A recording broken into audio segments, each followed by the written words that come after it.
بسم الله الرحمن الرحيم. عن ابي هريره رضي الله تعالى عنه قال قال رسول الله صلى الله تعالى عليه وسلم: من سره ان يستجيب الله له عند الشدائد والكرب فليكثر الدعاء في الرخاء. رواہ الترمذی۔ نبی کریم صلی اللہ علیہ وسلم نے ارشاد فرمایا، جس شخص کو یہ بات پسند ہو کہ اللہ مصائب و مشکلات میں اس کی دعاؤں کو قبول فرمائے تو اس کو چاہیے کہ وہ فراخی اور آسانی کے دنوں میں کثرت سے دعائیں مانگتا رہے۔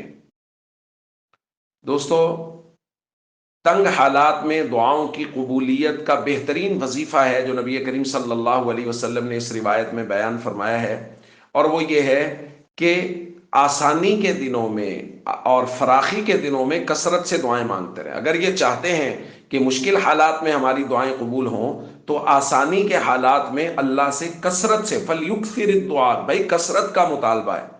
ایسا نہ ہو کہ ہم اس شعر کا مصداق ہوں کہ مشکل میں خدا کو یاد کیا، ہوئی مشکل آساں بھول گئے، کہ مشکل وقت میں تو اللہ کو بہت گڑ گڑا کے رو کے یاد کیا کہ ہم پر مشکل آ گئی ہے، لیکن جو ہی مشکل حل ہوئی، جو ہی پریشانی دور ہوئی، بھول گئے، دوبارہ پھر مہینوں مہینوں دعا کا موقع ہی نہیں ملا، دعا کے لیے وقت ہی نہیں نکالا اور دعا مانگی ہی نہیں۔ تو یہ ایک بہت بہترین نسخہ ہے، اس کو ہمیشہ پلے باندھ لیں، ہر حال میں دعاؤں کا اہتمام کرتے رہیں۔